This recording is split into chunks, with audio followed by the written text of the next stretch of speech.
our first attempt in this lockdown to conduct our meeting virtually.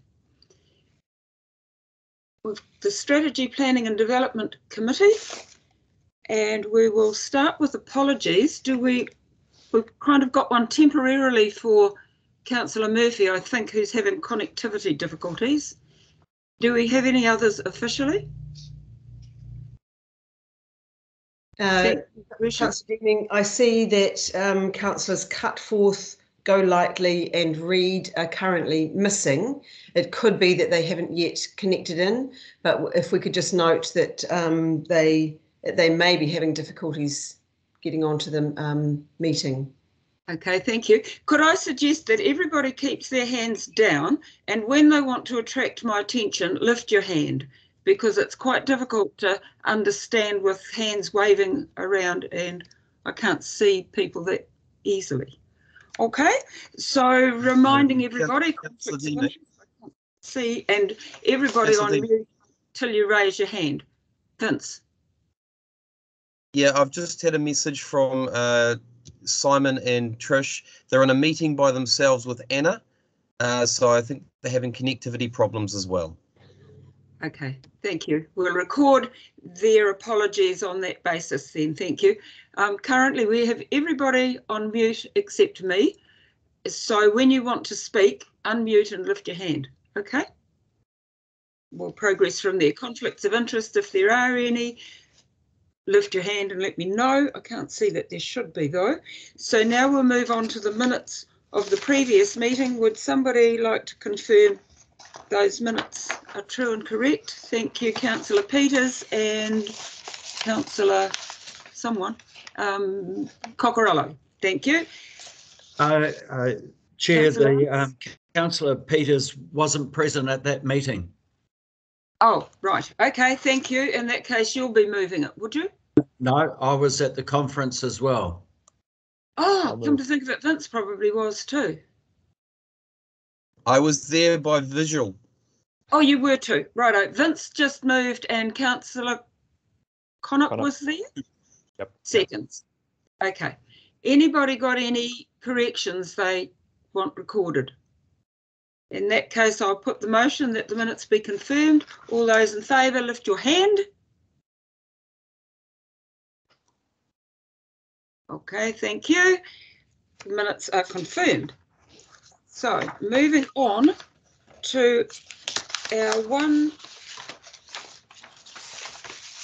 item that requires a decision, and that's the new private access name for the road access off Whangarei Road to be named Rebel Lane.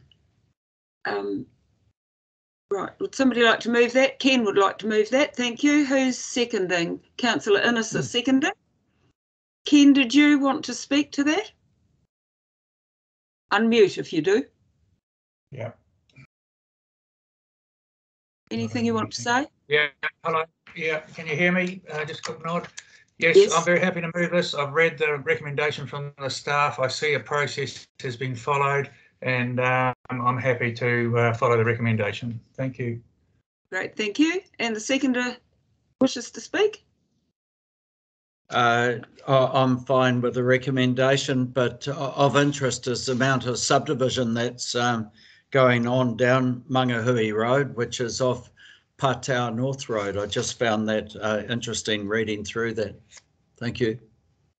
Thank you. Anybody else wish to speak? In that case, I'll put the motion. All those in favour, raise your hand, please. That looks unanimous. Thank you. Motion carried. Okay. I've got my paper copy here that I'm sort of ruffling through as we go. So the next item is 5.1 on page 21, which is the Health and Bylaws year-end report. I'll take this as having been read, but I'll also go through that page by page so that anybody wishing to ask a question or make a comment is welcome to do so, but do lift your hand clearly, please. We've got Rainer is here, just for answering questions. Just checking. Yes, I am. Oh, yep, got him. Thank you, Raina. Okay. Actually, I did have one question. What's an offensive trade premise? Good morning, councillors and through the chair. Offensive trade premise is a premise defined under the Health Act to be potentially offensive to the health of people. Generally speaking, these are places like mortuaries, funeral parlours, sort of trade waste premises, and other similar ones. Nothing too serious. It's just a question of the Health Act requires them to be registered and inspected annually. Okay, thank you for that. I wondered whether it was activity or health or quite what. Thank you. Councillor Benny? Question? Yeah, a couple of questions, please, for Raina. The first is the dog issues. So have we taken, we were going to take on, was it 1 or 2 more dog rangers specifically for the unlicensed stuff? Has that happened yet? And if not, when will that happen? Thank you, and through the chair. Yes, it has happened. The enhancement that council has approved earlier in the year allowed for 2 new animal control officers to be to join the existing team, and that has happened. The first one was relatively early in July, and the other one towards either the end of July or beginning of August. So yes, that has happened. Okay, Thank cool. you. There's a question? Yes, just a second one. And I had a phone call yesterday from Whangarei Bowling Club, actually, Raina. So I know that the licensing issues there. Are we tightening up on licensing issues? So this is liquor licensing, yes, regarding specifically the area of the licensed premise now, and specifically bowling clubs. So the bowling club said that the council is questioning them about having a beer on the rink, for example. They won't be allowed to do that now. Is that the case? Through the chair, no, it's nothing new. I'm not specifically aware of what's been happening with that particular club. Since the Sale and Supply of Alcohol Act became operational December 2013, licensing inspectors are required to ensure that the licensed area, that's the area where alcohol consumption is allowed to take place, is appropriate for the particular premises, and it's really just a discussion usually with the management of the premises to see whether or not alcohol consumption should take place outside the confines of the building. For bowling clubs and golf clubs specifically, in some instances, alcohol consumption is allowed out in the greens, and in some they are not. It has to do with the potential risk and how that risk is managed by the licensee. I'm more than happy to look into this particular situation and see what the concerns are, if any. But yeah, as I said, nothing new per se. Yeah, if you could follow up. I understand that the golf courses and why we took the action we did, because there's no control, but the bowling greens are a little bit of a different priority. So I'd be interested in the thoughts.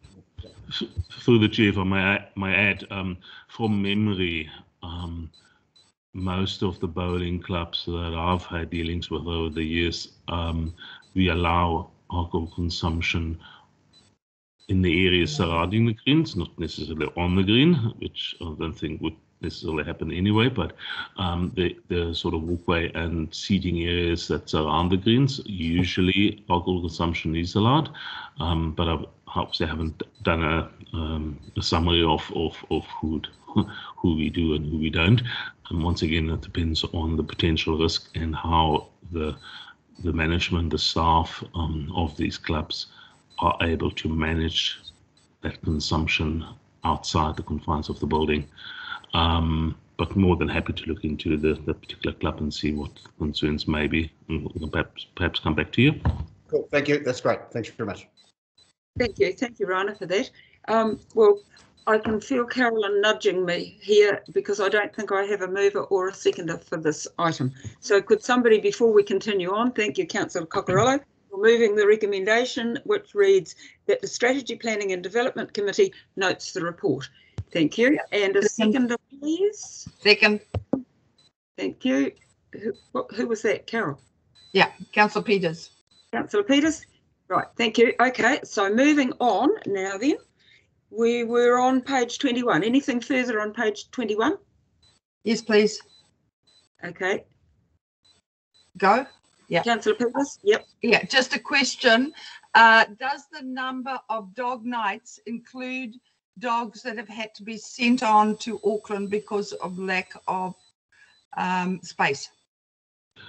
Through the chair, the figure that's reported on, we'll just scroll up on page 23, the 5,105 dog nights for the previous year is the figure for dog nights within Whangarei, within our shelter. The commentary immediately below that actually indicates that there were, in addition to those, let me try and find it, 1,992 dog nights in Auckland. Those were for the long-term dogs that our shelter is ill-equipped to cope with due to a lack of so-called enhancement areas, as well as the size of the kennels. So in total, we've got 7,097 dog nights for the previous year.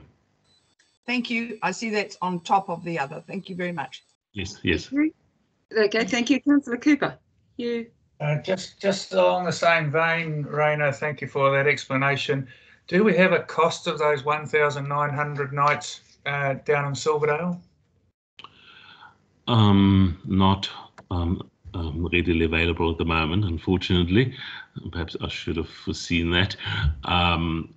They are thus far been quite accommodating. They charge us roughly $100 per week per dog, rather than a daily rate.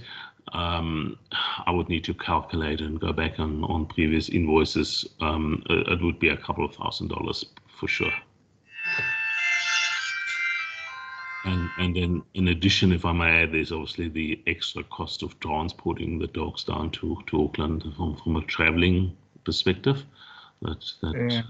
Quick calculation while you were talking, Raina, makes that out to be about nearly $16,000. Okay. Yeah. Anyway, it sounds about right. You know, because it's been ongoing for a while, and I think I get invoiced quarterly. Yeah, I'm a bit vague on the exact numbers, but that sounds about right. Thank you. Vince has just, Councillor Coccarello has just alerted me to the fact that Councillor Cutforth has her hand up. She's actually not on my screen. So you're next, Trish, if you have a question. Thank you, Vince, for that. I'm not quite sure how I'm supposed to deal when I can't see them. I just had a question about nail clinics and massage places and things like that, Raina, which we have, you know, we did do a submission to local government conference last year, I think it was. I wondered if, one, you're getting any complaints, and two, whether you are or not, whether there is anything we can do about those type of premises, or even if there is no current legislation that covers them specifically. Thank you. Thank you, and through the chair. Firstly, you're right, Councillor, there is still clearly no national legislation allowing us to deal with those type of premises. This council also therefore hasn't made a bylaw for the obvious reasons for these type of premises. number of complaints, that's if we were back in a normal situation, I would have had our environmental health team leader, Ashley Partridge, with me. Unfortunately, I felt it may be a bit too much, so she would have been able to answer this straight away. But to my knowledge, we haven't received many, if any, complaints in the last year at least about these type of premises. That may not be indicative of whether or not there are issues with that though, because if I mean, people would know that you know they can't really complain. I mean, historically we've had a number of complaints or concerns come through from specifically in relation to hygiene practices, but that has sort of not been the case over the last year. Not sure whether that helps. Thank you, Trish. Just alerting people to the fact that my screen now shows Trish, but I've lost Phil. So if you've got a question, no great loss, really. You may need to unmute and tell me that you're wanting to ask a question. Thank you. So we've now got to page 23. Anything further there for anybody? 24? Okay, then that brings us to the end of Raina's very comprehensive report. Thank you, Raina, much appreciated. And I'll move that the recommendation be accepted. All those who agree, please raise your hand. Thank you. Yep, okay. Motion carried. On the grounds that I can see at least 10 people there. Right, moving on now to the operational report corporate group on page 25. Could I have a mover for the recommendation, please, that the Strategy Planning and Development Committee notes the corporate group operational report for August 2021. Thank you, Councillor Coccarello. Councillor Peters. I'm repeating all of this for the benefit of the people that will be watching this on YouTube later and don't have a copy of the agenda in front of them. Right, thank you.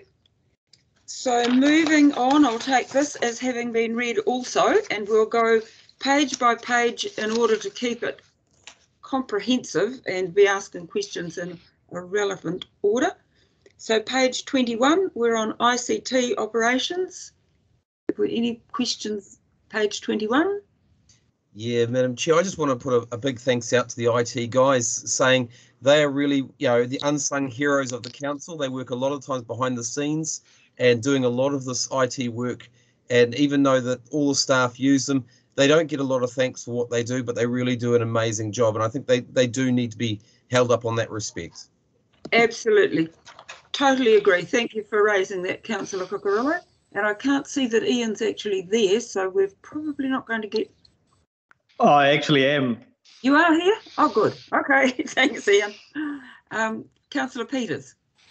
Has the security took these guys? I endorse what Councillor Coccarello just said. These are our frontline warriors too. Have we appointed a security person yet, or how's that process going? Can you answer that, Ian? Yeah, through the chair. The position summary has been finalised. The position has not been advertised yet, but will be shortly. Okay, thank you for that. Anything further there, anybody? No. Right, moving on to the finance report. Annual report 2021 on page 29. Any questions, page 29? Councillor Cutforth. Thank you. I just had a question, I guess, for Alan, where it's about the audit of the Whangarei Art Museum Trust. Is there an issue with that, or what is the story? Through the chair, the issue there is because of the magnitude of the Hundertwasser project, it has, I guess, greater scrutiny than a CCO normally would, because the impacts of that impacts on council's audit as well. It's just a question of the degree of significance of the spend there. So is it taking some additional time to do? Yes, it's just a longer audit than normal because they have to go through a lot of more detail regarding the project spend. Thank you. Nothing out of the ordinary for a project of this size, though. Thank you. Understandable. That solves your question, Councillor Cutworth, does it? Okay, thank you. Anything further there? Madam Chair? Madam Yep. Chair? Thanks, So, Councillor Hoss, because I can't see you. I can now. right. Yes, also the Audit New Zealand's running late on some of the audits, and they advised us at the Northern Event Centre that they'll be a month late doing the audit, so there could be some carryover with the CCOs, the Yes. same as the Art Museum Trust. Thank you. And the airport was the same. Yep. Thank you for that. Anything further there? No. Right. Page. Shelley, sorry, Shelley. You only see 9 sort of spaces. Yeah. So when someone's not on screen, you can't see people raising hands and things. I note that Councillor Reid is also with us and he has his hand up, so he may have a question. But before, if you don't mind, before we go to him, just on that matter of the audit report, there has been the bill to extend the 2-month statutory reporting timeframes, given the added work that audit had. So they've actually got till December. However, I think they're trying hard to get it in time and by October. So fingers crossed that they can actually process all of the work that they've got to do for all of our CCOs and council in a timely manner, because it's not ideal having the annual report so late, but we do understand some of those pressures. So thank you for that. Okay, thank you. Through the Chair, can I just add to that, the delays in the CCOs won't necessarily lead to a delay in Council's adoption, because we can take the draft accounts to consolidate. So it's not dependent entirely on all the CCOs being finalised for councils. Okay, thanks for that, Mr. Adcock. Now, Councillor Cooper, I'm not sure whether you want to speak or not, but Councillor Reid apparently has his hand up. So we look forward to your picture on the screen, Councillor Reid. If you're going to speak, though, unmute your microphone.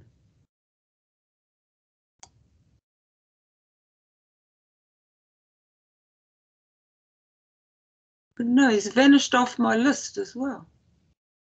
Are you there, Councillor Reid? Can you see Councillor Reid, Your Worship? Oh well, we'll take his question later then. Right. I'm wondering if he was actually maybe putting his hand up for the voting on the last one because you couldn't actually see him. It could have been. And I'm not sure how you count votes when you can't see everybody, but anyway, we'll worry about that later when we need to. Right, so we're moving on to page 30.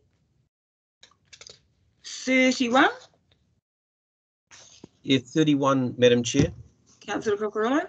Yeah, just in relation to the rates rebates, probably a question that Ellen probably might be able to answer, but it's just with the amount of rate rebates that we've been getting and the fact that we're in lockdown again now, is there any effort or work going to actually contact a lot of these people who haven't approached council and who have been recorded as needing rates rebates?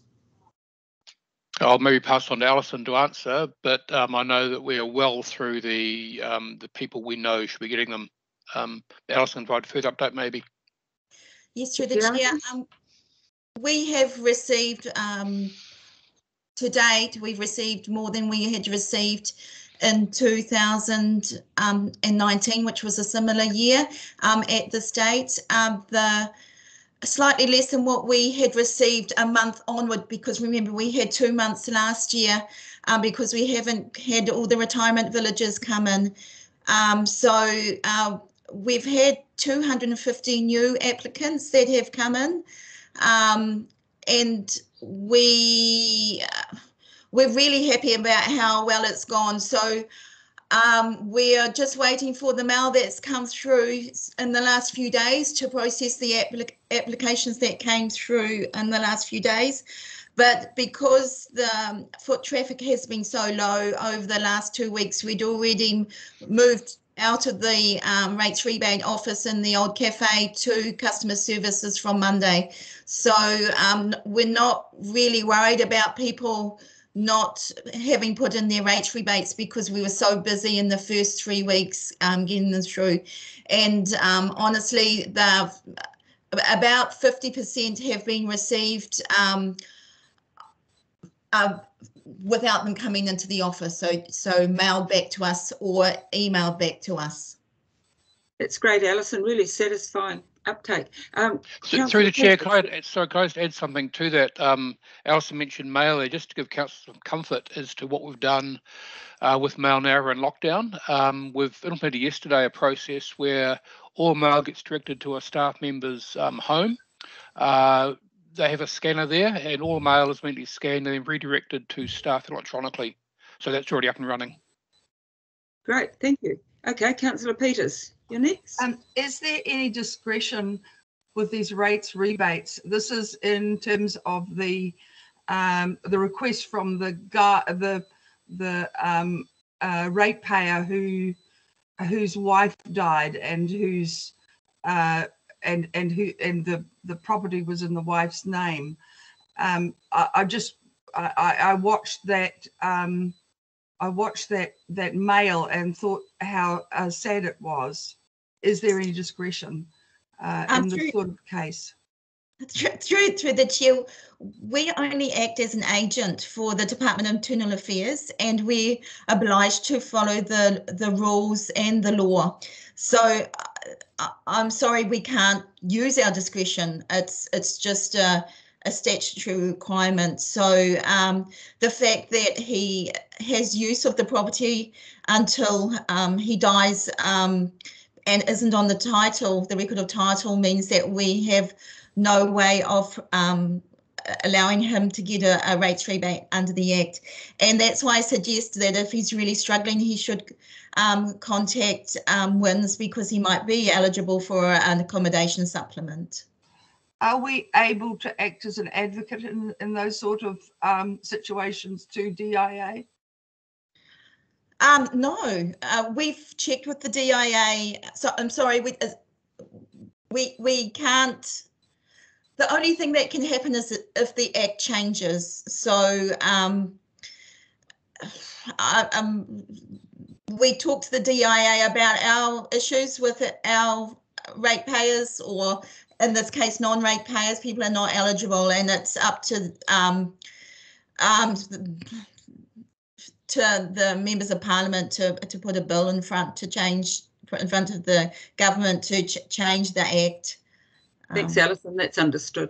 Thank you, Alison. Thank you very much. And yeah, it sounds like we need to take it up with our MP. Thank you. Thank you. Councillor Cutfuss, you're wanting to speak?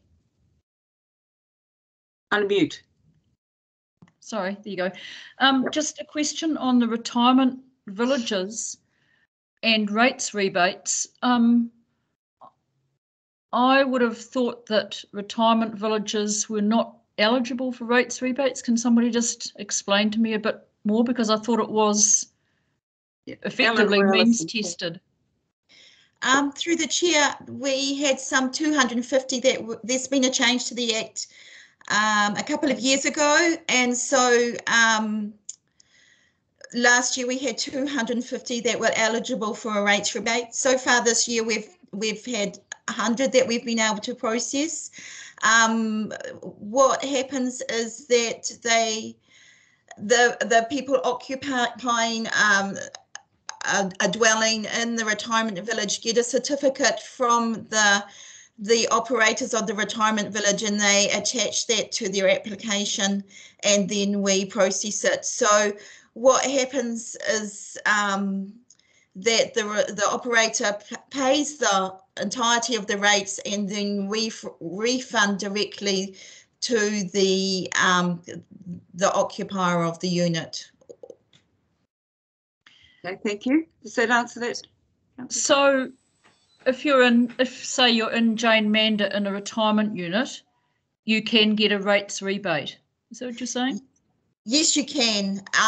Unfortunately, Jane Mander hasn't provided their certificates to their occupiers, so we're still waiting for those ones to come through. And that's quite normal. Usually they don't process them to September. That's Okay, brilliant. that's useful. Thank you. Yeah, Councillor, could I just add to that? The rebate is effectively means tested. So someone in a retirement home may have some income, so they may not get the entire rebate. It may be a partial. Okay, thank you. Thank you. Councillor Peters, did you want to speak? I'm Councillor Holster. thinking Oh, good that is. yep. Okay, thank you. You were agreeing. Councillor Hoss. Yeah, just speaking on this subject, about 7 or 8 years ago, we as trustees of Stonehaven Village, we actually approached the local Minister of Parliament and actually had a fair bit of input into that. So people who own their own houses on villages can apply for that rebate. And so we've been quite successful. It's been a good move. So. Yeah, thank you. You're quite right. And I think Whangarei Council had a lot to do with leading that. Yeah. And if I may, just that's why I ask, because I can understand if you own your own property, like at say Orza in a retirement village, yes. But I've and just through my stats work, I've always found that people in retirement villages like Jane Mander actually were not paying rates, and that's why I queried it. Because they've got a license to occupy rather than owning their property. Yeah, it was one of the difficulties that went through to get the law changed. Okay. Again, through the chair, the issue there is that while they don't pay rates directly, the village did, and they would pass on their rates in their fee structure to the people. So we're able to cut through that to identify the amount the person's actually paying. Thank you, Alan. Thank you. Good explanation all around there, I think. Thank you. Moving on, page 31. What happened? Oh, page 32, 33. Yes. Page 33. Just down the bottom of there, it's well, in the middle of there, it talks about facilities management. Gutter repairs of the Whangarei Library and the Tariwa eyesight. I'm just curious, is this mainly because of damage due to trees? Do we have somebody available that can answer that? Yes. I think we'll have to carry that one over, Councillor Cockerello. Maybe into the infrastructure meeting, I would suggest. Right. And also, I'm just... Sorry, Madam Chair, Eddie Weatherspoon's on the call. He can answer that question. Yeah. Thank you. Eddie, you there somewhere? Yeah, can you hear me? Just. I'll lean in a little bit closer. Yeah. Good. No, not from trees. Just general wear and tear. It's just overdue maintenance. Great, thank you. That's clear, Councillor Cockerello. Solves your question. Okay, moving on then. That was page 33, wasn't it?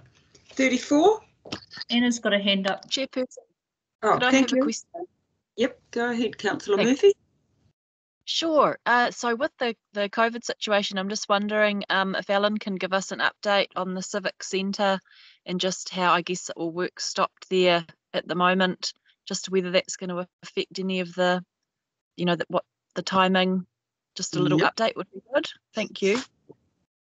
Through the chair, too soon to say because I don't know how long the lockdown will be. We have gone into the site and provided extra bracing to the last bits of the superstructure that have been erected because there's still one bay still to come up. That happened as we went into lockdown.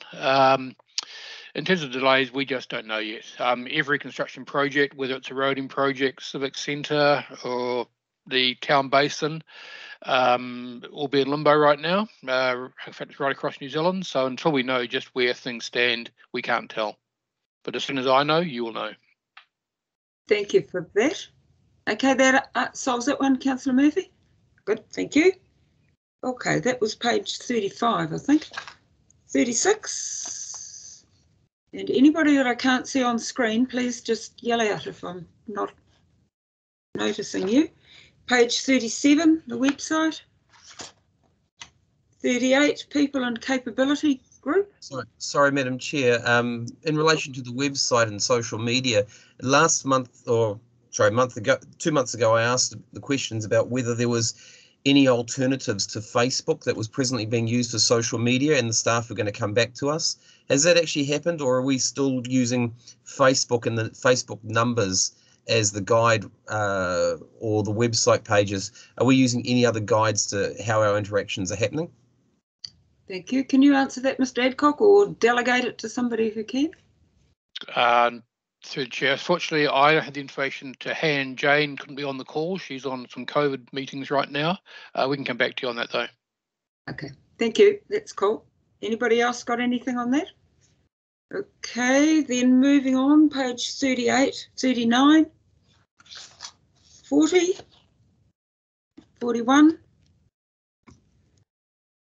42. My fingers are too cold to turn the page. Oh, right, that's the end of it. So no further questions on that? In that case, I'll put the motion. All those in favour, please raise your hand. It looks like everybody, I can see anybody. Anyway, is anybody against? Please say, because I can't see you. In that case, the motion's carried. Right, moving on. Thank you, Ms. Adcock. Excuse me, Councillor Deeming, this is Ian. Just one bit of IT support. I thought I'll just hang on and provide this before I jump off. You said you can see only 9 participants. If you click on the 3 dots and then choose large gallery view, then that shows you everybody that has their video on. I did that before and it didn't. I'll try large gallery. I just did gallery before.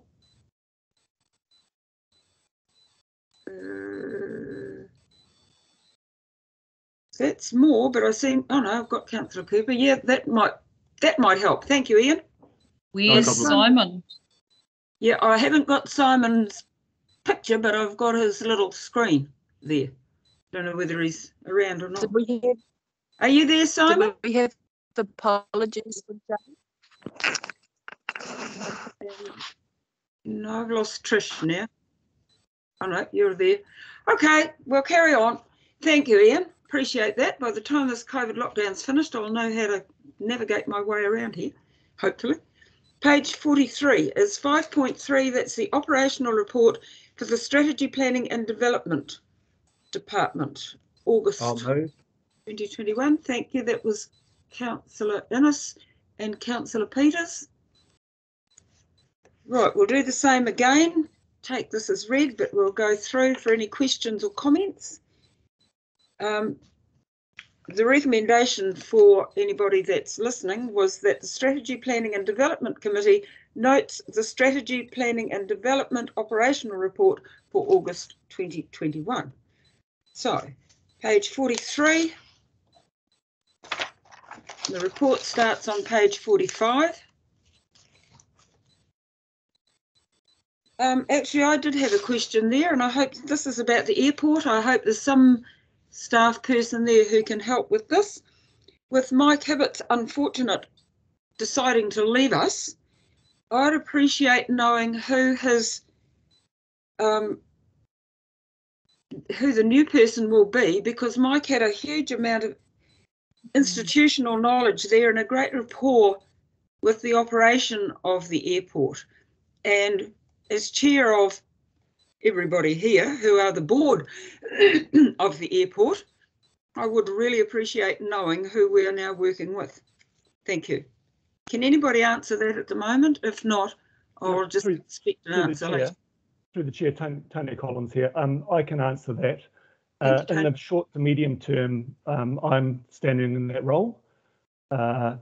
I'm still having really good communications with Mike, and Mike's been really helpful even after he's left, around providing some support and that background knowledge. We've been having very regular meetings with Mike Chubb to sort out what some of the operational requirements are, and we will be looking to bring in paper back to council at some stage in the near future in relation to rescue fire services. The increase in flight numbers has triggered a threshold where in the very near future we will need to have a rescue fire service full-time on the site.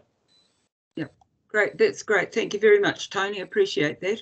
Anybody else, any questions around that topic? Yes, Madam Chair. Councillor Coccarello? Yep. Just on page 46, where it's showing the graph of the flights and things like that, yep. I also want to note that the parking, the income is sitting at 93%. So that tells me quite clearly that maybe we should be looking at more parking for the airport as well. Yep, that is a topic that they've got under discussion, as I understand it. Is that correct, Tony? Yeah, through the chair, as well as the ongoing work which is going to be required around the rescue fire service, there's talk around increased parking and also about increasing the apron size as well for the airport. So there's some other ongoing work within the statement of intent that we need to sort of work through. And on that note, does this then mean the increase of looking at the alternative sites? Through the chair, I think that's the question for Simon Weston and infrastructure. I know the location work is ongoing. I can't tell you exactly where that is at present. Yep, thank you, Tony. Understood. Perhaps I can help there. The short answer is no. The alternative site is a decade or so away still. This will cope, but you do need to be aware for the fact that there's a possibility that we will need to spend some money on the airport that we weren't expecting to spend to accommodate these extra flights. So the long-term thing is still half a decade away before we need to do anything. Thank you, Rob. That was Rob Furlong, Chief Executive, for those who need to know. Thank you. Okay, moving on then. That was page 46. Moving on, 47, 48, 49. Well, we're up to resource consents now. Councillor Innes. If we could come back to 48 and significant natural areas, I see that it's the biodiversity has been pushed out to December 2021. I addressed a hui down at Te Hana in relation to the Kaipara Moana. There was about 170 present at that hui, and there was a lot of interest in terms of SNAs, and the feeling at that meeting was really, or hui, was that an approach of farm management plans were probably a more incentivised approach to look at SNAs, and I wondered whether staff have had any discussions in relation to SNAs and supporting techniques such as that. Thank you. Do we have any staff available to answer that? Yeah, Robert Burgoyne here. Thank you, Robert. Through the chair, we have looked into that, and Evan Cook has been involved in a few meetings around that and some of the sort of farm management techniques and incentive approaches. Unfortunately, Evan's last week is next week, so I'm going to spend some time with him and get all the information I possibly can from him on that topic and others. Thank you, Robert. Thank you, Robert. Does that finishes your question? Yes, it does, and it has answered it, Madam Chair. Okay, thank you. Councillor Peters. I'm looking at 47. I'm sorry, I went zipping past there. I note the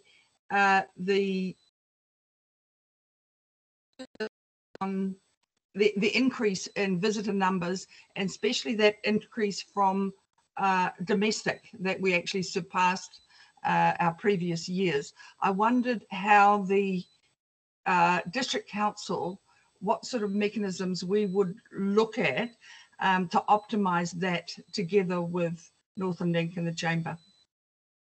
Tony, are you able to answer that? Sorry, could you just repeat that question, please? Could you repeat the question, please, Carol? I'll re-unmute myself. So there's a change.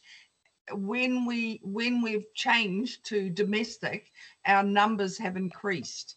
And I wondered what the strategy was that capitalizes on that change to domestic, to being attracted to domestic tourists from the point of view of both the council and the Northern Inc. and the Chamber. Through the chair, what happened probably 18 months ago when COVID came about and after the loss of international travellers, Tourism New Zealand pivoted totally towards the domestic market, and they've done a whole range of campaigns around destination marketing for the domestic market. That's been supported by Northland Inc. in particular through funding they've received through STAT, which was the Strategic Tourism Asset Program. They've been given a significant amount of money to market Northland as a region and the various districts within it to the domestic market, taking advantage of our drivability, our closeness to Auckland, but also with the increase in the air flights that Air New Zealand has been provided. So, and then on top of that, they're developing a destination management plan at present, which will further reinforce the domestic market. We are, I won't say piggybacking on that, we're slotting in where we can, and we're developing consistent messages. We're doing some work with Level at present, who are a communications company, about really making sure that we can understand what our value proposition is to the domestic market and how we can compete in what has become an incredibly crowded marketing channel with every single district shouting out for themselves. What you have seen though is we've had some really good media coverage in the print. The most recent was on Stuff last weekend around the town basin, but there's been a number of these around, particularly around Whangarei, which is paying dividends. Thank you, Tony. I had domestic visitors over the weekend who, of course, had trouble getting back home. But one of the things they commented, in fact, the saving grace were the walks, the infrastructure stuff. They weren't very impressed with. Yeah, thank you. Okay, thank you. Anything further on that, anybody? Yeah, Okay. Madam Chair, just I know I'm jumping back a little bit, but just it triggered me a bit about the COVID situation. Will we get a list from the regional council about how many people are taking, or not the regional council, from the Northland Inc. about how many people are taking up on the MB's pay subsidy? Will we get a report back or something like that for our region?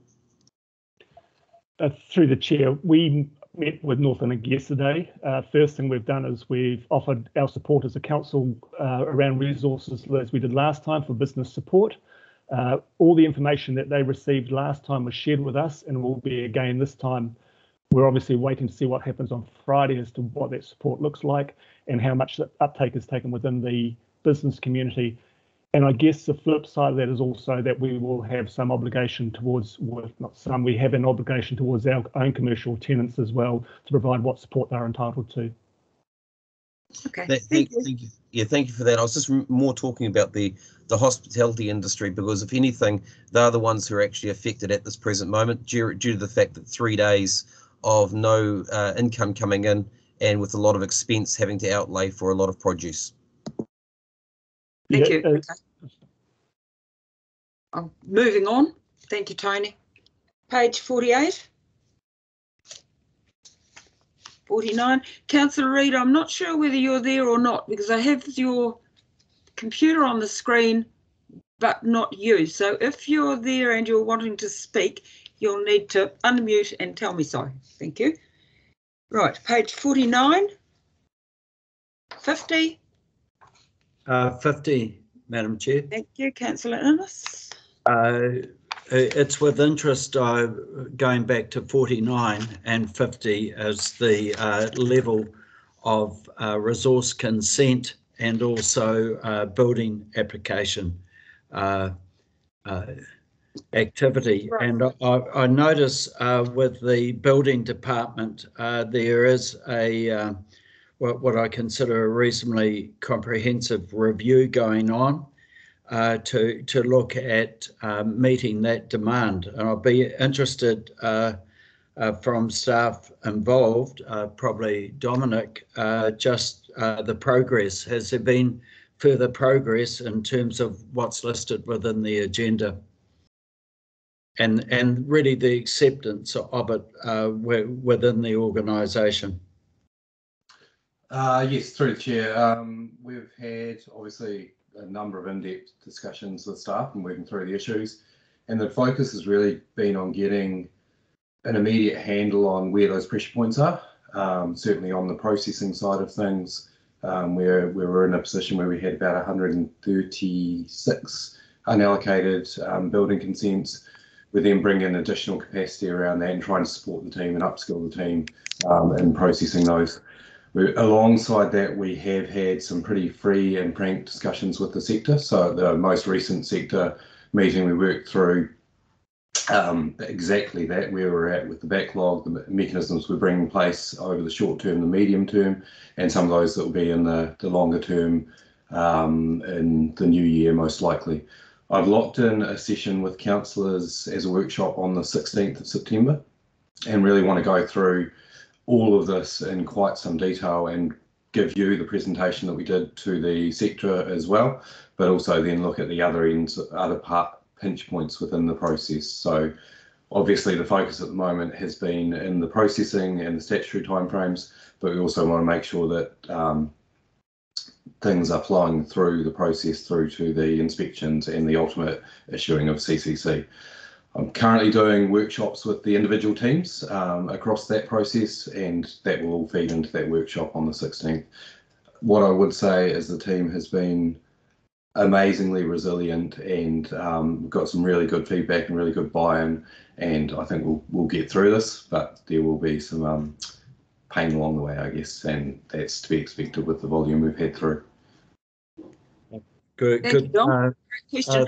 I'll go to, hang on a minute. I'll go to Councillor Innes and then Councillor Cutfith, and then Councillor Hulse, were you indicating you wanted to speak as well? No, well, we'll start with Councillor Innes and then Councillor Cutfith. Thank you, Madam Chair. Unmute, please, Councillor Innes. I should be unmuted now. Can you hear me? Yep, thank you. Okay. Thanks for that, Dominic. I'll just come back to resource consents, and I was wondering how you are sort of coping with that demand, which is quite substantial, and I'm mindful of staff that have left, and I'm just wondering how are we meeting those demands? I'll briefly comment, and I'll probably hand over to Murray. Certainly the discussions we've had with Murray have been that we're well set up with both the team and external contractors. There's been some pressure around getting external contractors where needed, but my understanding is that obviously, and as indicated by the stats that you've got in front of you, that we are keeping on top of things in that space. But I'll hand over to Murray and let him jump in if there's any. Thank you. Mr. McDonald. Morning, everyone. No, that's pretty much it. What Dom's just briefed you on. We have had another resignation, unfortunately, and am struggling a little bit to recruit in the market like most councils, which does mean that we are becoming more dependent than we'd like on external consultants, and are actually struggling to find externals to help us because the whole industry is so busy. But we are still managing at the moment. It'll be interesting to see if that number last month was a blip, and we sort of go back to that more manageable 60 odd a month. Certainly so far during August, it looks like we're probably heading for about another 60. So it might have just been because of that change to our DC policy that people were holding back making applications. Thank you, Murray. It's certainly concerning for council, the number of experienced staff we've lost recently. Councillor Cutfuss, did that answer what you wanted? I'd echo your comment there, Madam Chair, and thank you. My questions have been answered. Thank you. Thank you, Councillor Cutfuss. So is this a rescue helicopter going over? My question is really around the building consent issue.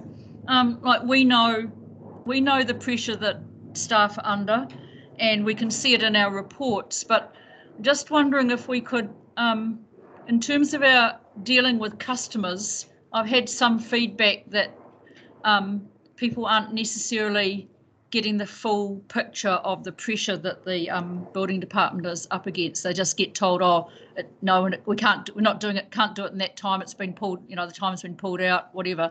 And I just wonder when we are dealing with our customers, whether we just need to put it in a bit more context in terms of the pressures rather than just sounding a bit like bureaucrats. It's just some feedback I've had recently from people dealing with the issue of not getting building consents through in time. I think if we did that, we'd probably get the public a lot more on side. Thank you. Through the chair, I think that is good feedback, fair feedback, and consistent with the feedback we got from the sector at the sector meeting. As I say, the key focus of that meeting was to do exactly that, to really paint the full picture and give an understanding of how we're managing it. One of the key pieces of feedback was around that responsiveness to customers. And Leslie, I'm very lucky to have Leslie acting in that role at the moment. She's putting in place measures to pretty much so that we get a really good handle on what that backlog looks like, so that we can then extrapolate that out and then give some proactive communications around the timeframes and where we're at. So certainly we're looking at measures to do that. Thank you. Yeah. Okay. Anything further on that, on building consents? Right, moving on, page 51, 52, 53, 54. 53, Madam Chair, in relation to housing. Yep. Yes, thank you, Madam Chair. I was just wondering, could I have a bit more information about the multidisciplinary response through an initiative known as Whangarei? Because when I did a search on Whangarei, it actually came up and it focused solely and only on Māori. So I'm just concerned about that. So I'm just trying to work out where that's coming from. Sorry, where are you? On page 53? Page 53 under housing, the first paragraph there. Oh, yep. Okay, I've got you. Is there somebody available to answer that? Yep, through the chair. I'm temporarily assigned to the role of acting manager for strategy. And as such, I've been attending the meetings with Whaikanga. It's across all the agencies within Northland, and it is not exclusively for Māori housing. It's dealing with all forms of housing, and will be expanded on more on the workshop on the 24th. Oh, yep, thank you. I think I recall having an explanation about that before. Thank you for that. Thank you for that. Yep. When I just read the website, it actually only just focused only on Māori. So thank you for explaining that. Yeah, Tony Horton had a quick chat with us a little while ago. Thank you. Okay, moving on, page 54, Councillor Peters. Yeah. And then the first look at the growth strategy was really exciting. Thank you for that excellent work, and yeah, really look forward to discussing it further. Thank you. Thank you. Then Councillor Innes, then Councillor Cooper. Thank you, Madam Chair. Just on the placemaking program, just to see how progress is progressing on that. I've had a fair amount of requests on when it will commence, particularly in Para Bay, and there has been some discussion from Waipu as well. So if I could just get an update on that would be appreciated. Thank you. Thank you, Tony. Through the chair, at present. I have one too. Anna, was that you? Just hang on a minute. Tony, then Ken, then Anna. Okay, thank you, Tony. In answer to Councillor Innes's question, at present the program is still running to schedule. I can give the councillor an update on when the likelihood of that starting is. We are completing the last rounds of the consultation with the Tikiponga and Hikarangi groups at present. We've had some really good engagement with those communities. We're also cognizant that this has to be a place-based response, and each of these places is quite different. And the responses we're getting around Tikiponga and Hikarangi have been different but good. And they've also been able to drive a couple of the other outcomes that we've been looking to do in those communities. So I think we had about 40 people attend the last meeting in Hikarangi, which was an incredibly good turnout for a consultation of that nature. Great, thank you. Good, thank you, Madam Chair. Can I just, through you, Tony, in terms of capacity of the organisation to be able to pursue this program. We've got the capacity to do that at the moment because I'm aware of Tony Horton leaving. Through the chair at present, it's probably quite challenging. The strategy team is obviously without a manager, and they also have a team leader position to be filled.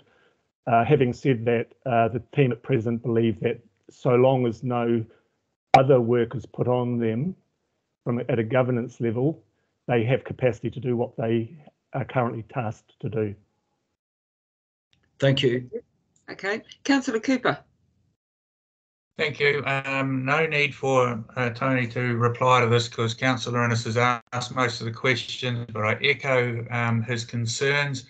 The expectation has been, with the initial contact with the groups, has been raised, and if we're going to have trouble following up, then it'd be great to please keep us informed of anything that, as it happens. I'd really appreciate it.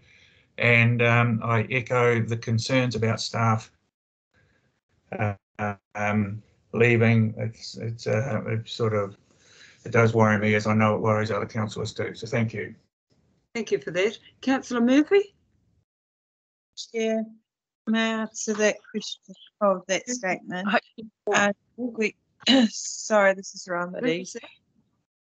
Oh, could you just wait a minute, Anna? Whangarei was answering a question for us.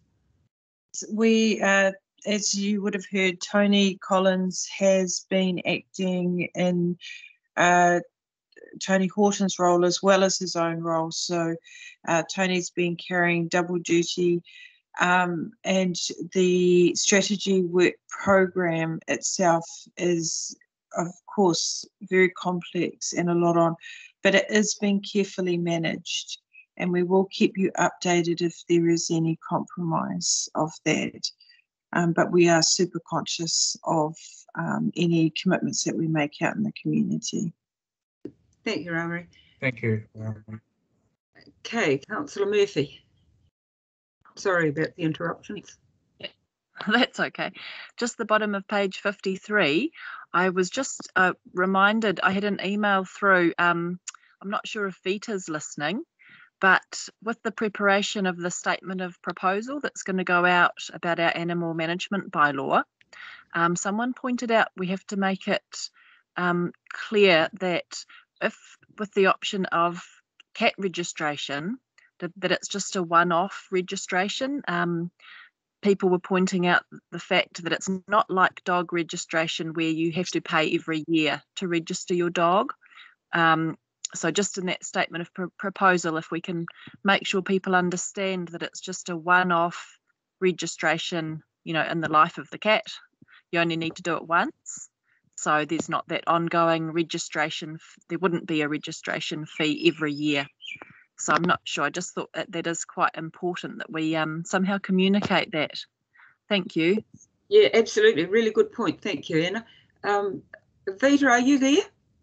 If not, could somebody please just make a note of that to make sure that Vita does get it? Thank you. I'll pass it on to Vita. Okay, thank you very much. Okay, anything further around there? That was page 53 and 54.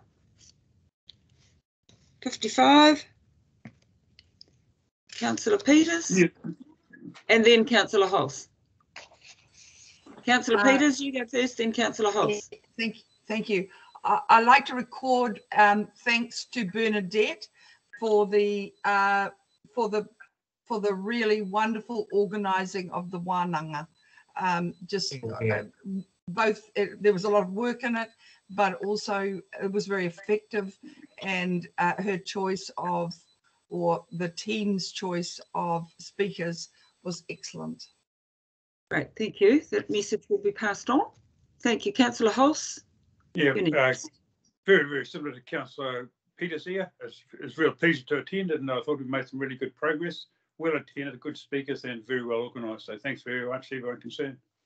Oh, good. Great comments. Thank you. Right, page. Oh, we've actually come to the end of the agenda. Goodness. Shelley, I don't know. Did anybody have any further questions or comments there? Sorry, Shelley, can you hear me? Is that Councillor Murphy? Yes. Okay, and then Councillor Yes, it is. Okay, Councillor Murphy, you go ahead.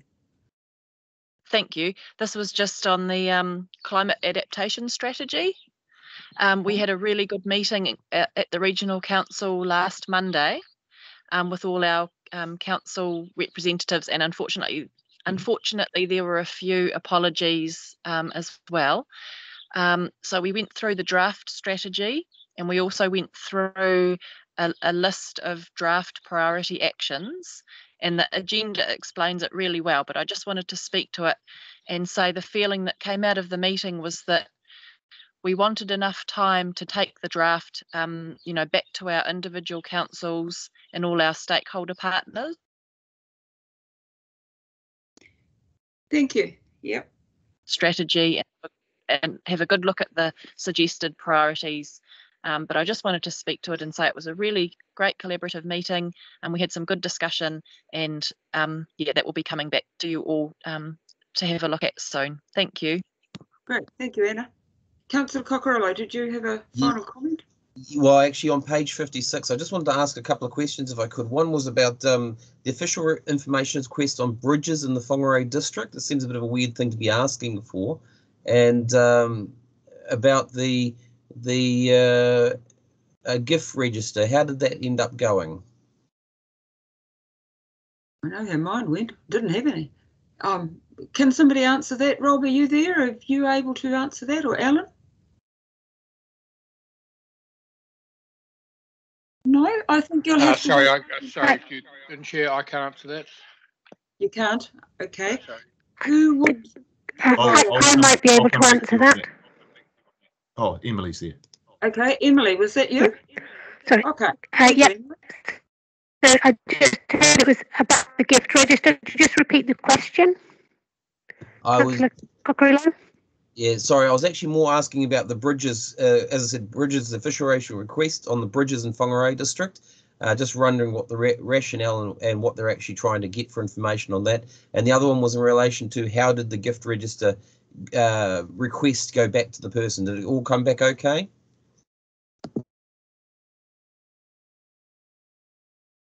We lost Emily again. So I can't answer. Yep, I can't answer on the bridges one. We'll have to come back to you on that. But on the gift register, yep, there was no issues. It was just a request for information about what was on the gift register, and there's very little from any of our elected members on there due to the threshold. Thank you, Emily. Madam Chair, Murray McDonald, I can answer the question about the bridges if you wish. Yes, please.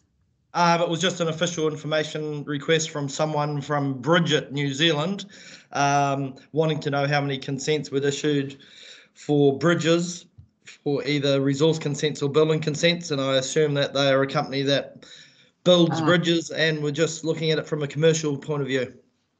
Yep, great. Thank you very much. Anything further, anybody?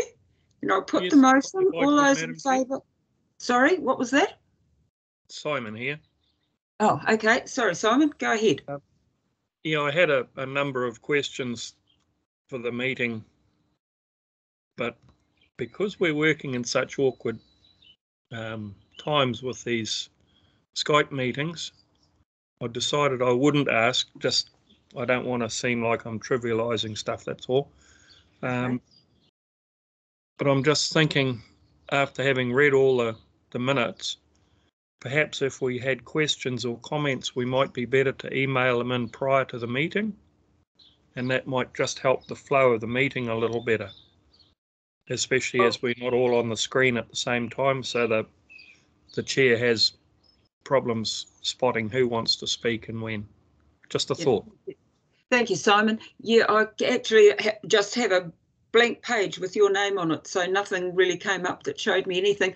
And the theory is that if we have questions, we do let the chair know what they might be beforehand so that the staff can be prepared with an answer.